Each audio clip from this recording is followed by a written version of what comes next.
Hello students, I hope you all are doing well. Dear learners, जैसा कि आपको मालूम है, हमने एक सीरीज स्टार्ट की है जिसमें हम एचपीआरसी के द्वारा जितने भी टीचिंग एग्जाम्स हाल ही में कंडक्ट करवाए जा रहे हैं उनमें पूछे जाने वाले सीडीपी सेक्शन को डिस्कस कर रहे हैं। ये क्वेश्चन पेपर डिस्कशन आपको आगे आने वाले टीचिंग एग्जाम्स में सीडीपी को किस हिसाब से अप्रोच करना है इसमें बहुत ज़्यादा हेल्प करेगी। लास्ट वीडियो में हमने फिजिक्स टीचर का क्वेश्चन पेपर डिस्कस किया था।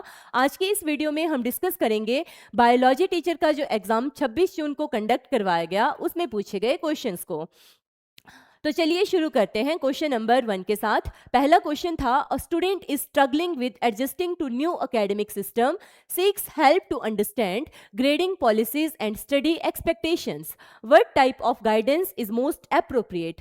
एक बच्चा है जो किसी नए एकेडमिक सिस्टम में स्ट्रगल कर रहा है, वो किसी नए एकेडमिक सिस्टम में गया हुआ है और वहां पर उसको वहां के ग्रेडिंग पॉलिसीज और एजुकेशनल एक्सपेक्टेशंस के बारे में अच्छे से समझ नहीं आ रहा। तो इस टाइम पे बच्चे को कौन सी गाइडेंस देने की जरूरत होती है? Financial guidance for scholarship applications, vocational guidance for career exploration, personal guidance for emotional adjustment या फिर educational guidance on learning experiences. तो क्योंकि बच्चे को ग्रेडिंग पॉलिसीज और स्टडी एक्सपेक्टेशंस के लिए गाइडेंस चाहिए एक नए एकेडमिक सिस्टम में, तो इसका करेक्ट ऑप्शन रहेगा एजुकेशनल गाइडेंस। ना यहाँ पर हम बच्चे को पर्सनल गाइडेंस देंगे, ना वोकेशनल गाइडेंस देंगे और ना ही फाइनेंशियल गाइडेंस देंगे। उसे उस सिस्टम का जो एजुकेशनल पॉलिसीज हैं उनको अच्छे से समझाया जाएगा। उसे ये बताया जाएगा कि किस हिसाब का करिकुलम है, किस हिसाब का ग्रेडिंग सिस्टम है, स्टडी मेथड्स कौन कौन से हैं, एग्जामिनेशन पैटर्न कौन कौन से हैं और बच्चे से क्या लर्निंग एक्सपेक्टेशंस की जाती है। तो ये सारी चीज़ें एजुकेशनल गाइडेंस में आती है, इसलिए बच्चे को एजुकेशनल गाइडेंस प्रोवाइड की जाएगी। क्वेश्चन नंबर 2 है, a teacher wants the students to understand ecological relationships by having them plan and maintain school garden, collect data and present findings. Which aspect best reflect the project method's core philosophy in life science teaching? एक teacher है जो बच्चों को चाहता है कि वो ecological relations जो हैं उनको अच्छे से समझ पाए। तो वो बच्चों को एक गार्डन को प्लान करने, गार्डन किस हिसाब से बनाना है, फिर वो बच्चे गार्डन बनाएंगे, उसे अच्छे से मेंटेन करेंगे, बच्चे सारा डाटा कलेक्ट करेंगे और उस डाटा को अच्छे से प्रेजेंट करेंगे। तो ये सारा जो बच्चों को प्रोजेक्ट दिया गया है इसमें प्रोजेक्ट मेथड की कौन सी फिलॉसफी रिफ्लेक्ट होती है? पहला ऑप्शन है, students take responsibility for planning and executing complex task, कि बच्चे खुद से रिस्पॉन्सिबिलिटी लेते हैं किसी कॉम्प्लेक्स टास्क को प्लान करने की और उसे एग्जीक्यूट करने की। यही इसका करेक्ट ऑप्शन रहेगा। Students only follow teachers step by step instruction. Project method में बच्चे टीचर्स के द्वारा या सिर्फ टीचर्स के द्वारा दी गई इंस्ट्रक्शंस को स्टेप बाय स्टेप फॉलो नहीं करते, वो खुद से चीज़ों को एग्जीक्यूट करते हैं। Students discuss ecological theories only. बच्चे सिर्फ इकोलॉजिकल थ्योरीज को डिस्कस नहीं करते। Students summarize text book chapters, ना ही इसमें टेक्स्ट बुक के चैप्टर्स को समराइज किया जाता है। प्रोजेक्ट मेथड्स में बच्चे चीज़ों को खुद से प्लान करेंगे और उन प्लान्स को एग्जीक्यूट करते हैं। तो यहाँ पर यही वाली फिलॉसफी रिफ्लेक्ट होती है। और ये जो प्रोजेक्ट मेथड था, this method was developed by Kilpatrick. ठीक है, किलपैट्रिक के द्वारा इस मेथड को बनाया गया था और यहाँ पर बच्चे एक्टिवली पार्टिसिपेट करते हैं प्लान करने में, उन प्लान्स को इम्प्लीमेंट करने में और जो भी चीज़ें हो रही हैं उनको ऑब्जर्व और प्रेजेंट करने में। ये जो प्रोजेक्ट मेथड होता है ये बच्चों में problem solving skills, team work, creativity और रिस्पॉन्सिबिलिटी की भावना को एनकरेज करता है। इस मेथड में बच्चे क्योंकि ज़्यादा एक्टिव हैं और वो खुद से चीज़ों को परफॉर्म कर रहे हैं, इसलिए इसे one of the best method भी माना जाता है। And this method was developed by Kilpatrick. Next question है, how does the national policy on ICT in school education address the issue of digital literacy among the students? यहाँ पर illiteracy होगा कि जो हमारी national policy on ICT in schools है वो बच्चों में जो डिजिटल इलिटरेसी है या डिजिटल लिटरेसी जो कम है, बच्चों को डिजिटल स्किल्स के बारे में कम मालूम है, उस प्रॉब्लम को किस हिसाब से एड्रेस करती है? पहली ऑप्शन है by embedding digital literacy skills within the regular classroom, कि वो जो नियमित पाठ्यक्रम है उसी का एक हिस्सा बना देती है आईसीटी एजुकेशन को, या फिर एनुअल टीचर्स वर्कशॉप्स ओनली, कि साल में एक आधी टीचर्स की वर्कशॉप करवाई जाती है only for higher secondary students, कि क्या सिर्फ जो हायर सेकेंडरी के स्टूडेंट्स हैं उन्हीं को डिजिटल लिटरेसी प्रोवाइड की जाती है, या फिर ऑप्शनल आफ्टर स्कूल एक्टिविटी, कि स्कूल की एक्टिविटीज़ करने के बाद बच्चों को ये जो डिजिटल लिटरेसी है ये ऑप्शनल होती है। नहीं, इसका करेक्ट ऑप्शन क्या होगा कि इसे रेगुलर करिकुलम का ही एक हिस्सा बना दिया गया है। जैसे हमारे और सब्जेक्ट्स होते हैं हिंदी, इंग्लिश, है ना, उसी हिसाब से डिजिटल लिटरेसी या कंप्यूटर या आईसीटी को हम बोल सकते हैं कि हमारे रेगुलर करिकुलम का ही एक हिस्सा बना दिया गया है, और इस हिसाब से ये जो डिजिटल लिटरेसी की प्रॉब्लम थी इसे एड्रेस किया गया है। नेक्स्ट क्वेश्चन है, a school administrator wants to improve classroom instructions by identifying students learning gaps as the learning progress. Which type of evaluation best support this goal? कि एक school administrator है जो चाहते हैं कि जो भी क्लासरूम में बच्चों को इंस्ट्रक्शंस दी जाती हैं उनमें जो भी कमियां हैं वो उनको आइडेंटिफाई कर पाएं और उनको दूर कर पाएं, जैसे जैसे उनकी लेसन प्लान्स जो हैं या जैसे जैसे उनके लेसन्स आगे को प्रोग्रेस कर रहे हैं, जैसे जैसे उनकी टीचिंग प्रोसेस हो रही है, तो उस दौरान जितनी भी गलतियां उनसे हो रही हैं वो उनको आइडेंटिफाई करना चाहते हैं। तो उस टाइम पर उनको कौन सी इवेल्युएशन करनी चाहिए? Diagnostic evaluation, placement evaluation, formative evaluation या फिर समेटिव इवेल्युएशन?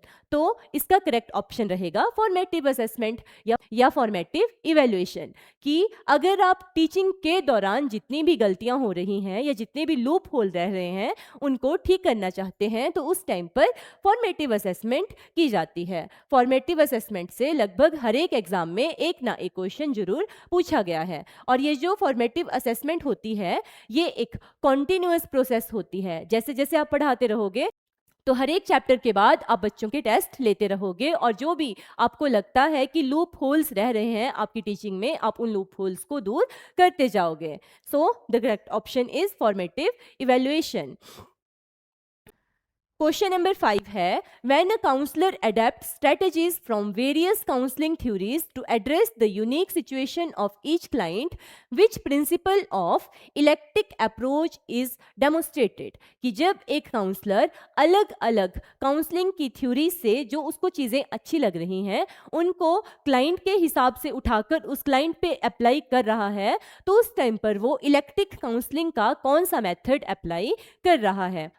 आपको मालूम होगा कि जो काउंसलिंग होती है वो 3 टाइप की होती है, directive counselling, non directive counselling और इलेक्टिव काउंसलिंग। तो ये जो इलेक्टिव काउंसलिंग होती है ये बहुत ही फ्लेक्सिबल टाइप की काउंसलिंग होती है। इसमें कभी जो क्लाइंट होता है हमारा वो एक्टिव हो जाता है और कभी काउंसलर एक्टिव हो जाता है। तो इस इलेक्टिव काउंसलिंग का यहाँ पर कौन सा प्रिंसिपल अप्लाई हो रहा है?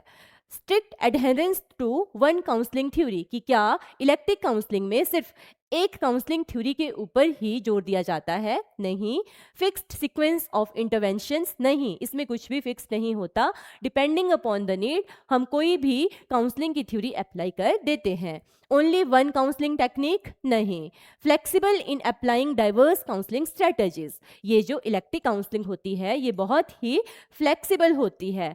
क्लाइंट की ज़रूरत के हिसाब से हम कोई भी काउंसलिंग स्ट्रेटजी अप्लाई कर देते हैं। So correct option is option number D, कि इसमें बहुत सी फ्लेक्सिबिलिटी होती है। और the electric approach combine strength of different counselling theories, इस इलेक्टिक अप्रोच में हम अलग अलग जितनी भी काउंसलिंग की थ्योरीज हैं उनमें जो भी चीज़ें हमें अच्छी लगती हैं उनको अप्लाई कर देते हैं। The counsellor chooses techniques according to client needs rather than following a single theory, client की नीड के हिसाब से काउंसलर कोई भी टेक्निक को अप्लाई कर देता है। So this was the correct option. Next question है, which feature is central to Thorndike's concept of trial and error learning in animals, कि थॉर्नडाइक का जो एनिमल्स में ट्रायल एंड एरर लर्निंग का कॉन्सेप्ट है उसका प्रिंसिपल इनमें से कौन सा होता है, या उसका कौन सा इनमें से एक फीचर होता है। पहला है, an animal immediately understand the correct solution without any effort. तो इसके लिए आपको पहले थॉर्नडाइक की थ्योरी के बारे में थोड़ी सी नॉलेज होनी चाहिए। थॉर्नडाइक ने दी थी trial and error theory of learning, और इन्होंने कुछ लॉज ऑफ लर्निंग भी दिए हुए हैं। तो थॉर्नडाइक ने क्या किया था, इन्होंने एक कैट थी जिसको एक पजल बॉक्स के अंदर क्या कर दिया था, पैक कर दिया था, और ये पजल बॉक्स यहाँ से खुल जाता था, पर इसको यहाँ पर एक लीवर दिया गया था जिसे इस बिल्ली को प्रेस करना होता था। बाहर उन्होंने एक फिश रख दी थी जो एक मोटिवेशन का काम करती थी इस बिल्ली के लिए, क्योंकि ये बिल्ली भूखी थी और इसे फूड चाहिए था। तो ये जो फिश थी इससे स्मेल आ रही होती है और बिल्ली बहुत ज़्यादा मोटिवेटेड होती है, ईगर होती है इस बॉक्स को ओपन करने के लिए। तो बिल्ली क्या करेगी, अलग अलग जगहों पर प्रेस करेगी कि ये यहाँ से गेट खुल जाए।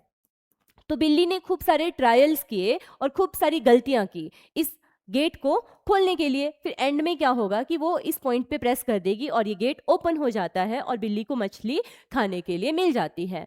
तो धीरे धीरे जब बिल्ली के ऊपर ये एक्सपेरिमेंट बार बार रिपीट किए गए तो उन्होंने देखा कि जितनी ज़्यादा बिल्ली ने प्रैक्टिस की इसको ओपन करने की, वो बिल्ली थोड़े टाइम में ये समझ आती है कि लीवर यहाँ पर है, और जितने ज़्यादा उसने एरर किए या जितने ज़्यादा उसने ट्रायल्स किए तो उसकी लर्निंग उतनी ही अच्छी हो जाती है। और इसमें मेन चीज़ ये होती है कि जब भी वो इसको ओपन करेगी तो उसके बाद उसे रिवॉर्ड मिलना चाहिए। जब उसको रिवॉर्ड मिल जाता है तो उसकी लर्निंग जो होती है वो ज़्यादा फास्ट हो जाती है। तो ये थी थॉर्नडाइक की ट्रायल एंड एरर की थ्योरी, जिस थ्योरी के आधार पर उन्होंने कुछ प्राइमरी लॉज ऑफ लर्निंग दिए थे और कुछ सेकेंडरी लॉज ऑफ लर्निंग दिए थे। तो अब देखते हैं कि क्या ऑप्शंस है। An animal immediately understand the correct solution without any effort. तो यहाँ पर ऐसा तो नहीं हुआ ना कि बिल्ली ने बिना कोई एफर्ट किए सीधे ही वो करेक्ट सॉल्यूशन पे पहुंच गई, तो ये ऑप्शन गलत है। An animal learn only through observation. An animal learns only through observing other animals perform the same task. कि इस बिल्ली ने और एनिमल्स को ऑब्जर्व करके सीखा, यहाँ कोई ऑब्जर्वेशन नहीं हुई, बिल्ली ने खुद से ट्रायल्स और एरर करके सीखा है, तो ये ऑप्शन भी गलत है। An animal depends entirely on external demonstration to solve the problem. कि बिल्ली को बाहर किसी ने डेमोन्स्ट्रेशन करके दिखाया कि ऐसे इस बॉक्स को खोलते हैं, ऐसा तो यहाँ कुछ नहीं हुआ था। An animal engage in various behaviours until the successful one result in reward. कि बिल्ली ने अलग अलग बिहेवियर किए, कभी उसने यहाँ प्रेस किया, कभी यहाँ, कभी वहाँ, है ना, जब तक कि उसने एक सक्सेसफुल अटेम्प्ट नहीं कर लिया इस बॉक्स को खोलने का, तब तक बिल्ली ने खूब सारे अटेम्प्ट किए। और जब ये बॉक्स खुल गया तो एंड में उसे क्या मिला, रिवॉर्ड मिला, जो फिश यहाँ पर रखी गई थी वो मिली। तो इसका करेक्ट ऑप्शन होगा ऑप्शन नंबर डी, कि एनिमल अलग अलग टाइप के बिहेवियर्स को शो करता है जब तक वो सही एक्शन परफॉर्म नहीं कर लेता। So this is the correct option. Edward Lee Thorndike proposed the trial and error theory based on experiments with cat. तो एडवर्ड ली थॉर्नडाइक ने बिल्लियों के ऊपर एक्सपेरिमेंट किया था। अकॉर्डिंग टू दिस थ्योरी, इस थ्योरी के अनुसार learning occurs through repeated attempts, कि लर्निंग करने के लिए आपको बार बार कोशिश करनी पड़ती है, बार बार ट्रायल्स करने पड़ते हैं। Incorrect responses are gradually eliminated, धीरे धीरे आप गलतियां करना कम कर देते हो, while successful responses are strengthened, और जो आपकी गलतियां हैं उनसे आप सीखोगे और सक्सेसफुल रिस्पॉन्स देना स्टार्ट कर दोगे। क्योंकि जब भी आप सक्सेसफुल रिस्पॉन्स दोगे तो उसके बाद आपको कोई ना कोई रिवॉर्ड दिया जाता है, जैसे उस बिल्ली को मछली मिल गई, और इसी को लॉ ऑफ इफेक्ट भी कहा जाता है।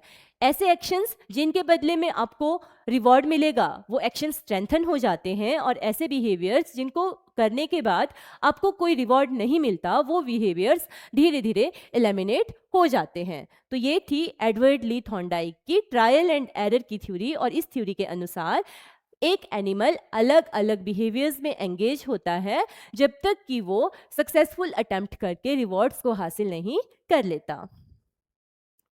क्वेश्चन नंबर 7 है, when considering the meaning of teacher centred instruction which practice most accurately reflect it's scope, कि इनमें से कौन सी ऑप्शन जो टीचर सेंटर्ड इंस्ट्रक्शन है उसको बेस्ट तरीके से समझाती है। Encouraging spontaneous debates among students, तो डिबेट्स हो रही है, इसका मतलब बच्चे एक्टिव है, तो ये स्टूडेंट सेंटर्ड है।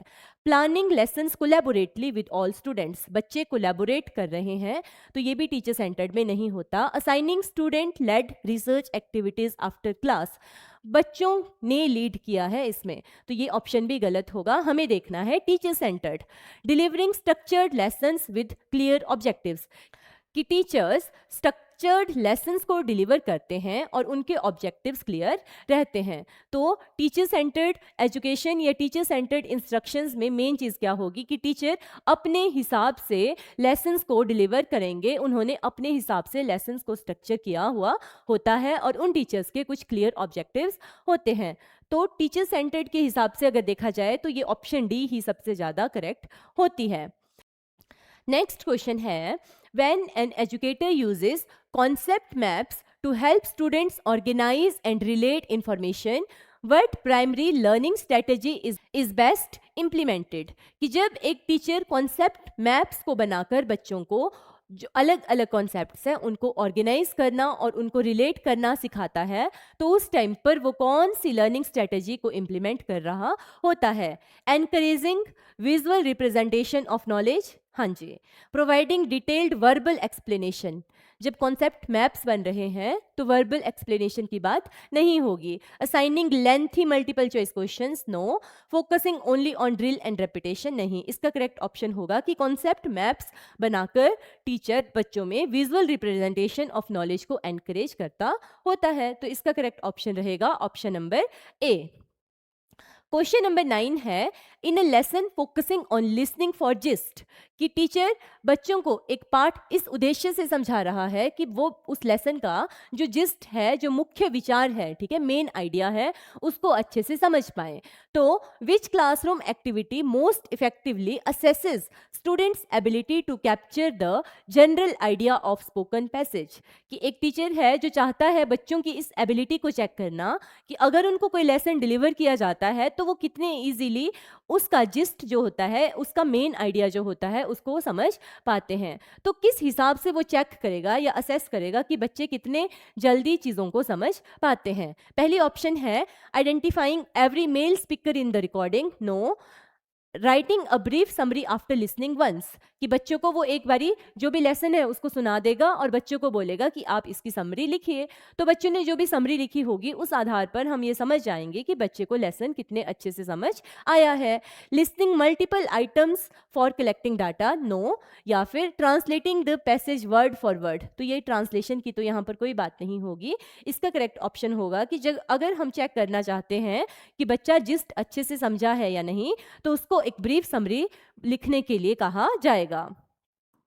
लास्ट क्वेश्चन है, when planning a lesson, a teacher wants to ensure students analyze real world problems using charts and diagrams, कि टीचर चाहता है कि बच्चे जितनी भी रियल वर्ल्ड प्रॉब्लम्स हैं उनको चार्ट और डायग्राम्स बनाकर अच्छे से समझ पाएं। तो which instructional tool best support this goal, कौन सा टूल यू यूज करेगा जिससे बच्चे रियल वर्ल्ड प्रॉब्लम्स को चार्ट्स और डायग्राम्स बनाकर अच्छे से एनालाइज कर पाएं, अच्छे से समझ पाएं? पहली ऑप्शन है hand on material demonstration, reading comprehension worksheets, या एवरीडे स्टोरी नरेशन, या फिर ग्राफिक ऑर्गेनाइजर इंटीग्रेशन प्लान। तो इसका करेक्ट ऑप्शन रहेगा ग्राफिक ऑर्गेनाइजर इंटीग्रेशन प्लान, क्योंकि ग्राफिक ऑर्गेनाइजर इंटीग्रेशन प्लान या ग्राफिक ऑर्गेनाइजर्स में हम क्या करते हैं, अलग अलग ग्राफिकल रिप्रेजेंटेशंस, जैसे चार्ट्स बना देंगे, पाई चार्ट बना देंगे, फ्लो चार्ट बना देंगे, अलग अलग डायग्राम्स बना देंगे, उनको बनाकर हम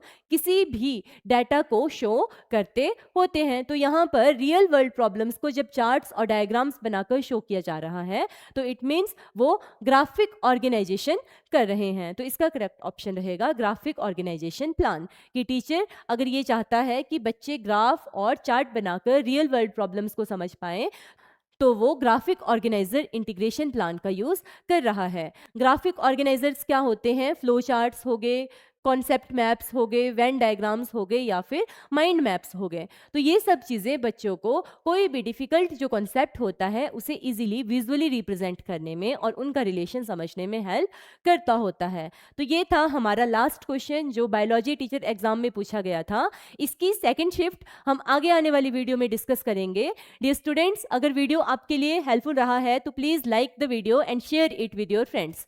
thank you and have a nice day. Thank you.